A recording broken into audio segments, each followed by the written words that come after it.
Well, you'll have to list them for me because there's so many. It's like a baseball team. Could you, right. No, I know I am gonna try to be nice. It is an effort sometimes. Like, what's the idiot factor in this interview? I am a good cat and a pretty cat. Speed. Sorry, what? You're falling apart here. No, you just readjusted yourself.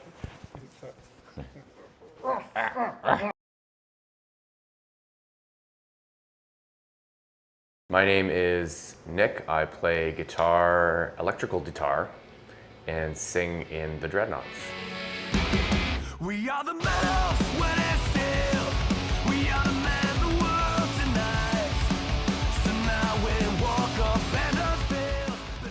There's, I don't even know what his name is anymore. The Fang, the pride and joy. Our fearless leader who writes a lot of the songs.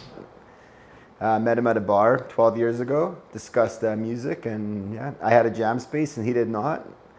He wanted the band, I know how to play the punk beat, and we both like to drink. Success. We have Nicholas Smythe, a man who is an absolute genius, but he will not seem like it at first. He's a really intelligent guy, and I appreciate that. I think he takes a lot on, you know, as one of the leaders of the band. And I think everyone's thankful for it. He's the dad, you know.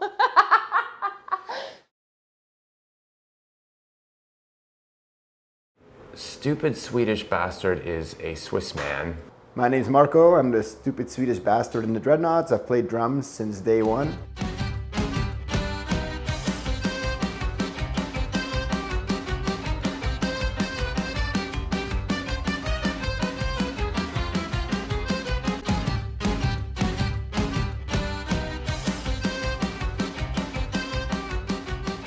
I think he started out as our accountant.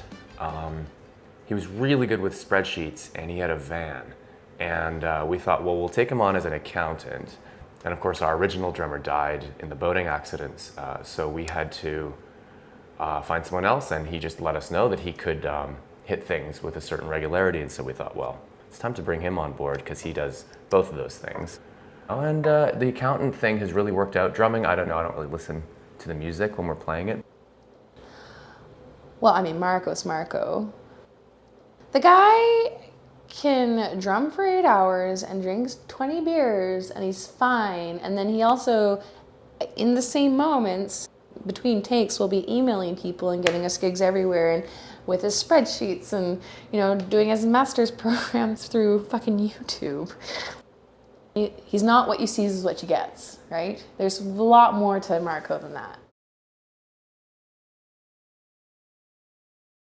And then it was Seamus, joined after that.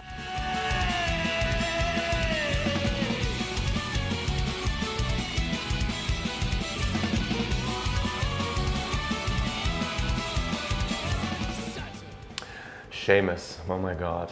Well, we were telling people a lot of stories, you know, we would make up something funny. They were just jokes. When you find your longtime friend and violin player dead in the van of masturbation, there's a lot of emotions tangled up in there. And if you're gonna go, you might as well do it with Pamela Henderson. He's no longer with us, sadly.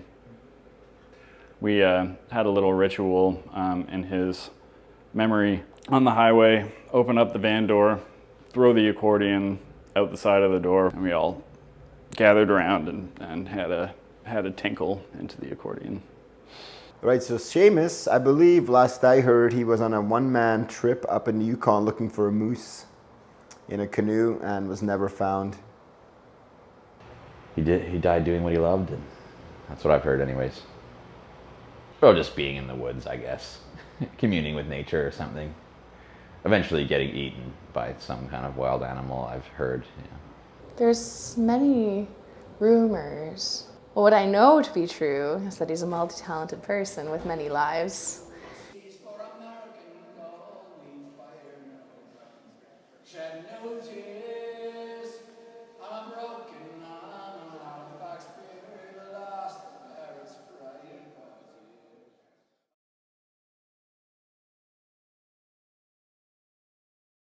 Our tiddler who plays the upright ukulele is the Dread Pirate Drazil. So my name is Drew. I'm also known as the Dread Pirate Drazil on stage and in recording and such. Also Drazil, Droidzil, various other permutations over the years.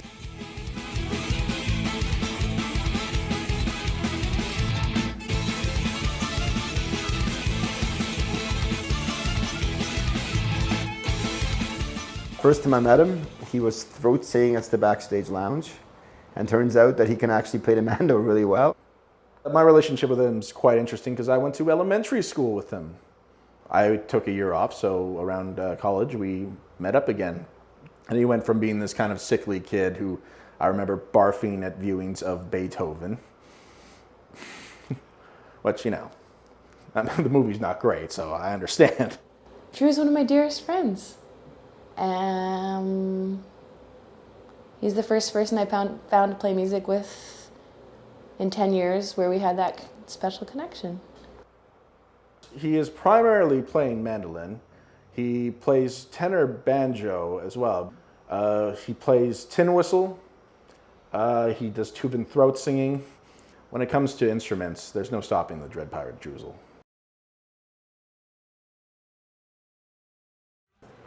So Squid Vicious is our troll.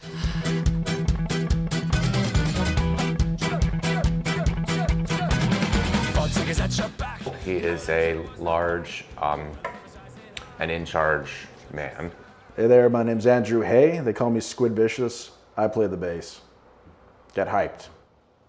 Andrew, hey, how can you miss Andrew? 6'6" of love.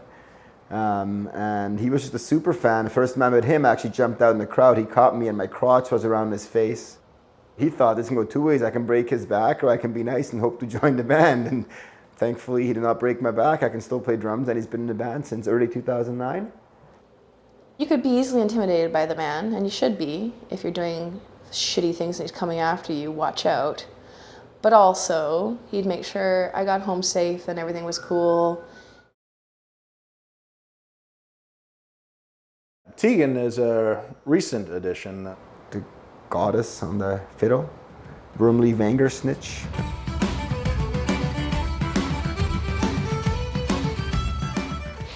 So we used to play together in an outfit called Cornshed, this amazing, another one under the label of cluster folk, I'd say. I think I was a little intimidated to take over Seamus's role because he's an incredible musician. And you know, just he's one of the huge frontmen of the band. But once I started, you know, digging into the tunes and getting together with Drew so he could fill me in on the little details of it, just became really fun. And I got really stoked. I think it's a funny thing, you know, to be the one new person coming into a band. And on the other side of it, you know, part of that too is being the only woman. I suppose it's the first time that we've had a female really stepping forward in terms of like lead instruments and like really moving around a lot on stage and being one of the main players in terms of like focal points while all the craziness is going on. Yeah, I don't know. How do they do it? It's great. I love being on stage with them. Yeah. I hit the jackpot. And then the last member to join is Leroy, and I think they picked him up at a karaoke bar in Edmonton.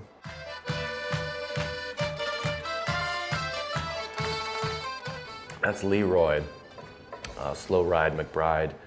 He's from Alberta. He plays the accordion, which is a strange combination. Weird sounds that come out of his mouth. It's one of my things that I love about him. He's got a really beautiful special. And he's just got a very interesting and invigorating personality. It's familiar to me somehow. I don't know why. It's like I've known him before or all my life or something. There's this fellow that we found for the accordion by the name of Leroy who looks shockingly like our last fiddle player. He's playing accordion. Do you know how nice it is to have another fiddler? But he's an accordion. Yes. Well, my name is Leroy Slow Ride McBride, and I play accordion for the Dreadnoughts. And sing, sometimes. He's like a human Muppet. And that makes 6 of us. That's a lot of people.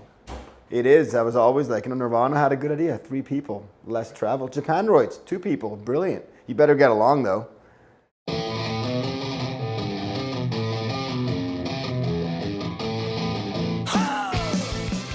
We've always played together. I mean, that's how we all met, was actually just playing music at parties. You know, I mean, that's how Nick and I met on the internet, of all things. Yeah, on Craigslist. I think what's interesting with our band is that actually, like when Nick and I started the band, he was like, do you want to play in a Celtic punk band? And I said, a what? Because I didn't know what that was. Like I was always a punk metal dude. I'm still probably the one that listens to least amount of folk music in the band. And then I'm like, oh, does this music have like a punk beat? And can I like have fun with it, drink to it? Because I was, again, playing in metal bands. I'd seen Nick's ad for the Dreadnoughts and thought, oh no, I could never do like a punk thing.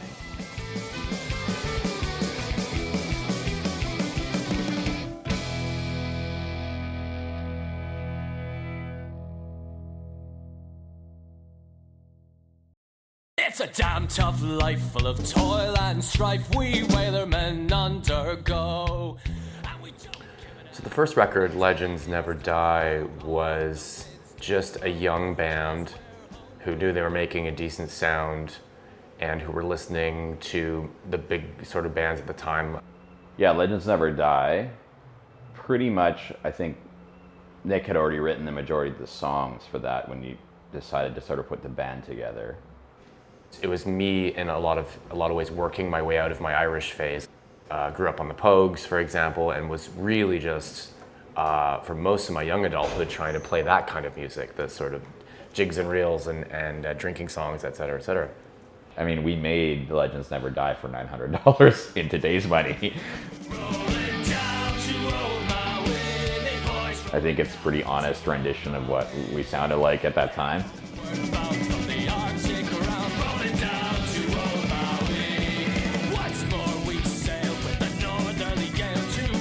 The first like 200-300 we just burnt off the side of the stage. Like people would give us $10, we'd hit burn, we'd write Dreadnoughts on it and then next, and half the time they wouldn't work, and then we're like, there's got to be a better way. So we actually made like 20 at a time, and then we're like, you know what, you can actually pay a company to do this cheaper than you could like I never want to see a CD stomper again in my life. Like hours of like lining up the CDs, or a CD release where we only made 50 burned CDs, like burned 50 CDs, but we had 100 booklets and we sold them all, got rid of them all somehow, which means that only every second customer had a working CD. Like, it's funny now, but, oh yeah, we got emails and we just gave money back to them and they thought it was funny. But even there, you can hear us getting a little, just pushing up against the boundaries of what the genre has to offer. There were songs that didn't make even a lot of sense as Celtic punk songs. They were just different.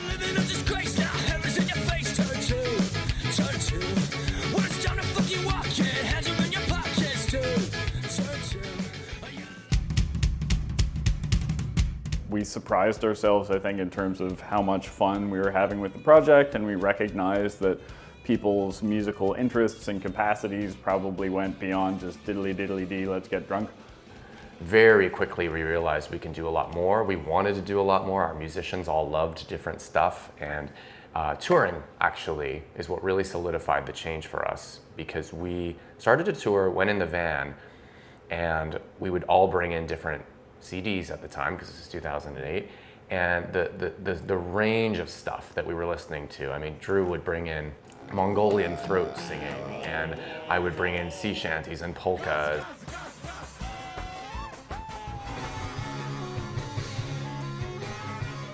And it all became like part of the lifestyle. We'd listen to this stuff in the van, like, 8, 10, 12 hours a day, and get super interested in these different approaches, and it just kind of inevitably bled into our sound.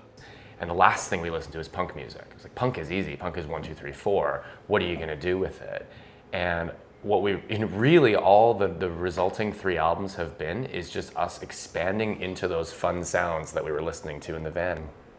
You just want to do that stuff so badly, and you don't want to screw it up. That's another important thing. It's like, don't add punk to it in a way that takes it somewhere that it doesn't belong, or in a way that does violence to what it is. From the West Country.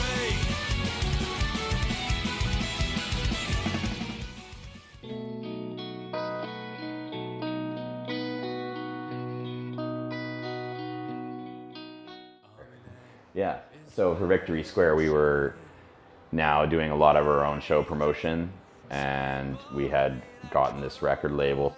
So we wrote that in Vancouver and wanted it to have a sort of, we wanted it to be about Vancouver in a lot of ways, and a lot of songs are, but Ivanhoe and Victory Square and all that.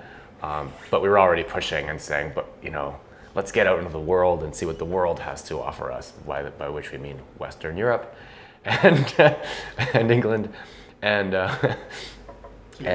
so we did, and but it was that there's always been this like longing to be elsewhere and to visit strange exotic bits of the world we're not familiar with and see how they do things, and there's some pretty exotic shit on that first tour that we saw. Traveled through like brush fires and played cider festivals and ate bizarre fish by the seaside in Lisbon, and got shut down by the police for being too loud on a Sunday, and then having to play a folk set and getting woken up by the police while sleeping in a van because we're not supposed to be there. Actually, it was 87 shows in 90 something days. So I mean, it was probably one of the most intense things I've ever done. I mean, it really was just, well, we're gonna ask someone at the show if there's anywhere we can stay. This is as punk rock as it gets right here, begging for houses on stage. I bet Coldplay doesn't have to do this. Because that's all we really couldn't afford. It wasn't like, oh, we need to save money. It's like we didn't have money to spend on it. But I think if we tried to do it the other way, we would never have had enough resources later to jump up to the next level. None of us had ever toured before full time, except Kyle went for like 3 months with the Town Pants. That's when Kyle turned into Seamus. He left as Kyle, little dorky math guy, came back as like insane fiddle. We played really hard on those shows. Like we put a lot of effort into making those really good and winning those few fans that were there, And I think we definitely picked up. For one, we got really good because we played every day. And none of us could survive that now. Well, maybe some of us could, but most of us couldn't survive that now, or wouldn't want to. I mean, it wouldn't be fun, and I remember it being fun. I really do. I thought it was awesome. Probably the most fun 3 month, the most fun touring we've had was probably those early ones because you had no expectations. Nobody gave a shit where you slept, where you ate. It was just like, what's the next adventure?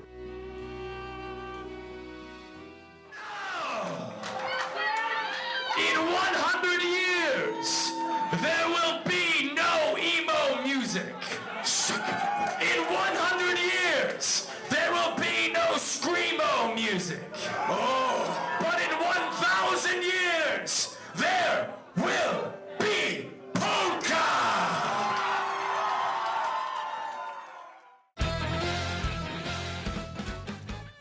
I think we started leaning more towards some of the European influences and like some of the kind of darker stuff, and we were playing with different time signatures and different tempos, and that continued through Polkas Not Dead, and then we went hard into the polka thing.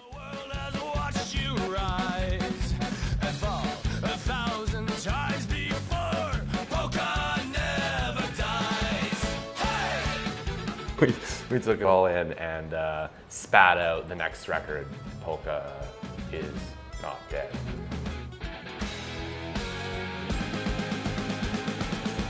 I am a rover, American, a pair of green eyes, 5'10". It was to be my final dance. I rambled over La Belle Province, Montreal, Rimouski, Repentigny, Chicoutimi. The light inside me is getting dim. God can't help the state I'm in. I met a man, his name was Joe. Polkas Not Dead is the kind of album in which we can say, yes, we have experienced these things. And we're like really trying to show like where we had been in the world, I suppose. Like The different scenarios in which you meet people that are completely different from yourself, it does change you. It's kind of all over the place. Like Society Road is like a Bad Religion song. Want a piece of me now?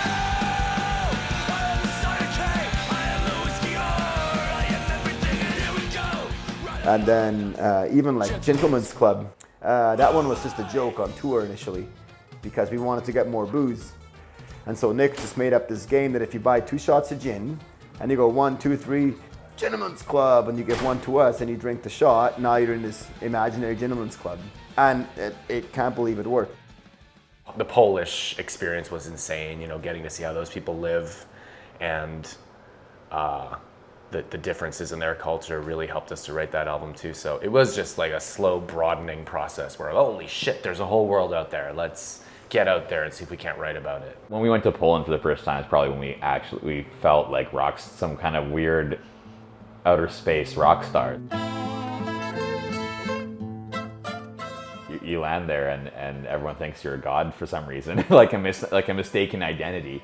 Just it felt like you were still on the cusp of punk rock arriving, is how it felt. The most memorable thing of that tour is the scene you got was, of course, Polka Never Dies. I was like 20 kids. We played Poland a lot, and I was deeply impressed by the punk kids there, the way that they retain their love of their own traditional music, which we basically steal and sell back to them.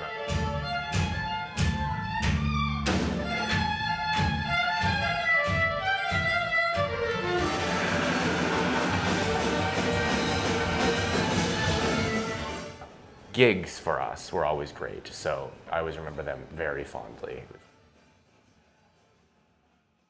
Oh yeah, the Pirate Bar. Yeah, there's a very weird little place in Poland called the Pirate Bar, I assume, or that's what we call it. And it actually looks like a ship inside. They have riggings and, you know, all the wooden railings and sort of boat paraphernalia everywhere. I guess we're sort of perceived as some kind of pirate punk band, so that's why we were playing this place.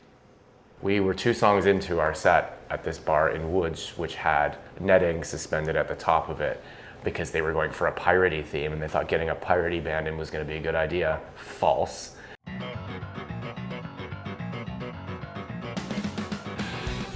The kids got so hyped up in by the second song, they were climbing on each other's shoulders. I mean, rigging is made to be climbed.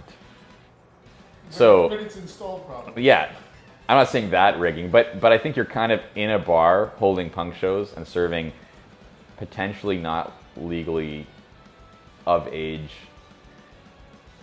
children alcohol, and then playing loud music that tells them to drink more and climb things. It's big on ropes and whatever, trying to be like a ship. But it also had, it was a mount for a projector, which also looked like a little swing. I mean, I wouldn't be surprised if someone, I'm not going to say who, had yelled over the microphone, "You should climb that." It's a video camera. Nope, I don't think that can hold you. But you should try it. There's a power key. I mean, I actually have no memory of that happening. It could, but it definitely could have, because we would always be encouraging chaos. And since the ceiling was only like 3 meters high, Buddy got on other Buddy's shoulders and started swinging from this swing. And then what happened is, it turns out that to get there, it was kind of, the netting was intertwined with this projector mount, and it broke, and then the whole shebang came down. So now you got about 80 people trapped in a net. And then eventually, like some sort of scene, you know, like in Star Wars when the net grabs all those people, or like those old silly movies where the forest trap is sprung and the entire crowd and the band are caught in this net that has fallen upon all of us. And so they turned off the PA right away to stop the show, but you can never turn off a drum kit. The club gets rid of the net slowly and then just cuts the show off and says no. And they pulled our power for the soundboard. We plugged our amps in and tried to do Ramones songs for the next 20 minutes. And just because the crowd was just still there and had paid money. And eventually they shut that down too and unplugged everything and said, this is super unsafe, blah, blah, blah. There's netting everywhere, blah, blah, blah, you know. I mean, you know, what was the danger? I don't understand. And then people went ape shit and they ripped half the bar apart. I mean, the rigging might have kind of got ripped down. I'm sure they put it up by now. It can't have been the first time. That's, I guess, what we do to people sometimes, is they go a little nuts and then things like that happen. Yeah, people just get crazy sometimes. And at the end, they were like, big problem, we have to pay, problem. And I shit you not, they're like, we need 80 zloty, which is like $20. And I was like, you know what, because we destroyed your bar, I'll give you 100 zloty. And we are so sorry. Do you have footage of that?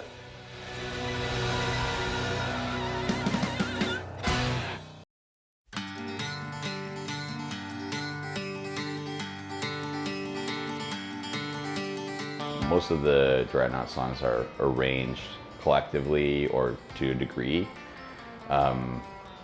like worked on after the fact, but the core ideas for most of the songs have always been Nick. So on this album, though, we did definitely had more collaboration than before. We actually got to do we put a little writing retreat together. So I think the writing retreat was really about starting to work as a band and with me and Leroy as members, you know, core members, because the other guys have been there forever. And so we went to a little cabin just outside of Pemberton before Darcy. Nothing fancy, but just being able to actually say, hey, we can all pay for 1 week of everyone's time to get together and just wake up and pick up our instruments and sort of play with ideas. And what's beautiful, I find, about going away and really being separate and not having cell service and all of the noise is you start to hear each other, right?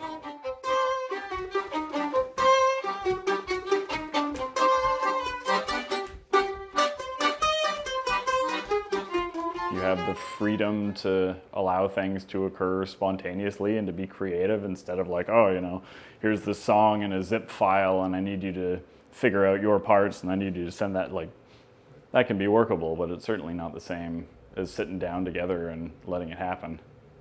And what I really loved about it is that first we met and we went grocery shopping, and I gotta tell you, it's so nice to be with people who want to buy vegetables, and we each took a night to cook. It's like being in a band with a bunch of 30-year-olds. Oh, thank goodness we're adults. I remember, Nick, when we were at the cabin, he said, there's just no way that if you'd put 2009 Dreadnoughts in that cabin for a week with a load of booze, that either one, we would have got any work done, or that there wouldn't have been some kind of fight. Right. Musically, we've kept pushing a lot of boundaries and trying to move into new stuff and old stuff and listening to styles we didn't necessarily listen to before.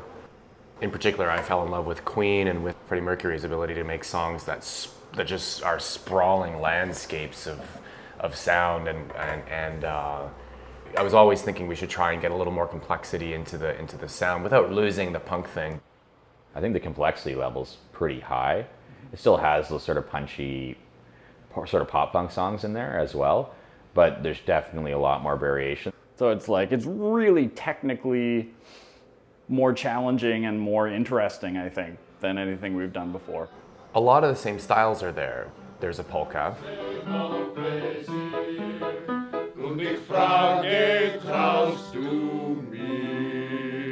There's a couple of ballads and sea shanties. Fare thee well, my pretty young maids.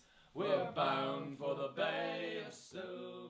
What's really cool about the ones, or what I'm really excited about, is that these polkas and the sea shanties sound really traditional, classic folk tunes.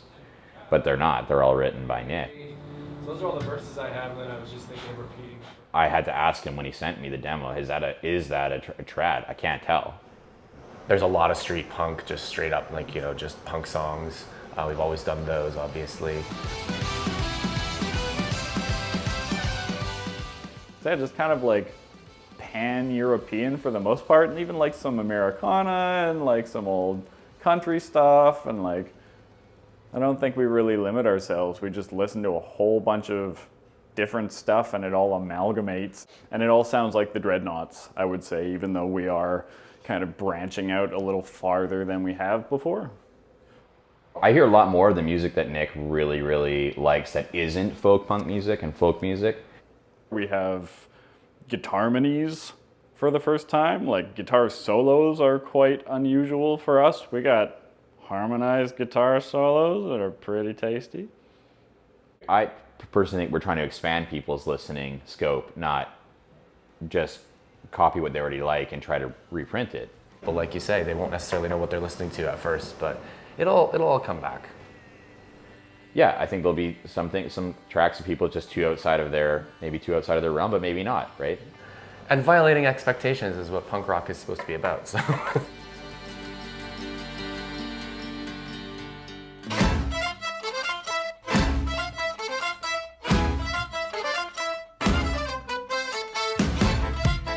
And so the idea for the concept album came about because in my other work, I'm a philosopher, and I study sort of cultural change or big cultural shifts. I would go back and listen to songs from the 20s and 30s and 40s, and I loved them and could sing along with them and play them and have a great time or whatever. But then when you get back to the songs that are written in the 1910s or earlier, they sound kind of stupid. They almost sound very superficial and optimistic, and it's all very, Kate, I love you, and won't you come with me? And so as a musician, I would go back to try and get into these songs, and I just couldn't do it. I thought, man, these are stupid.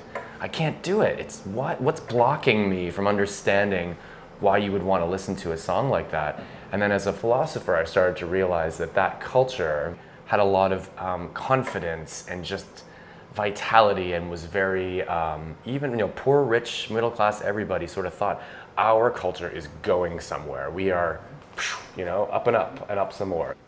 What explains the difference? Well, when you ask historians who've looked into this kind of thing, it was the First World War. It was the devastation of realizing that human nature plus technology can just about wipe everything out and bring you back to ground zero. We can't go back. We're now in a much more cynical, ironic, sarcastic age. It messed everything up. The album is like an attempt to chart this. It'll start out at the outset with some very big, bravado, boisterous songs about, here we are and we're doing the right thing and everything's great and la la la. And then it'll end up in a place of sort of disillusionment and sadness.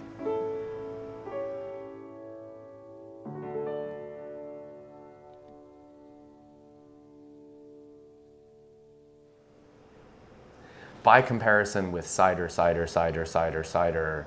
albums and things like that, it's just a total left turn for us. What's nice is that they're still recording with Stu, and there's that through line. Stu is the one that's recorded 3 of our albums. We met him 7 years ago. He recorded Victory Square at his old studio, The Hive. It's gonna be great. I'm really excited about this album. I'm really, really excited about it. It's high level, it's like really good. I just, there's not that many records that I've recorded on that I'm actually excited about and proud of and tell my family about. This is one of them. I'm stoked.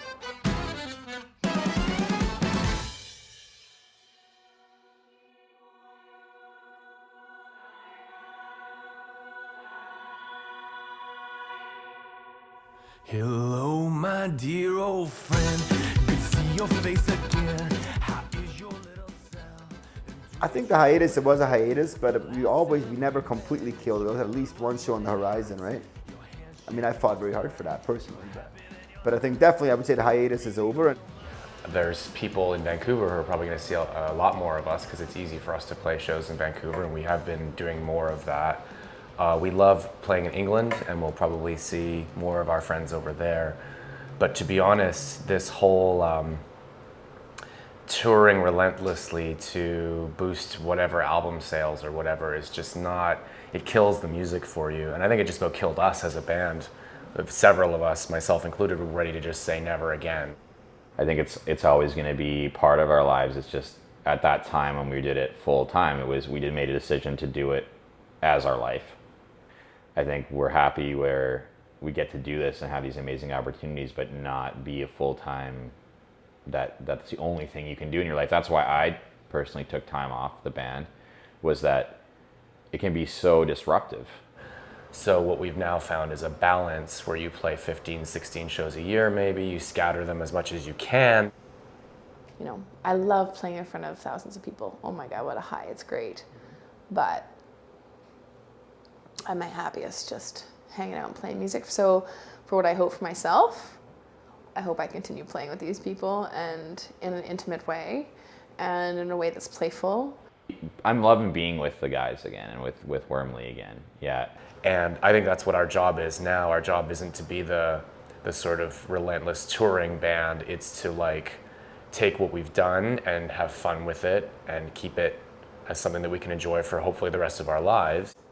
For the band, I have no doubts that they'll just keep doing what they're doing. They have been together for years, and it's amazing what they've done and continue to do. I don't see that will change for them, especially with the group, with who's there and who's doing the work. It's incredible. Like they have it dialed. They know what they're doing. And now with this new record happening, I never thought that was going to happen again, but amazing that it did. I think we're definitely going to try to plan it more and almost, I wouldn't say never do the crazy touring like we did again, but I would definitely say it's kind of like, the second leg of the Dreadnoughts. I still don't know how we do it, like, because I'm part of it now and I still don't really understand how it works, but it does. It's incredible. Grabbing the audience and just owning them.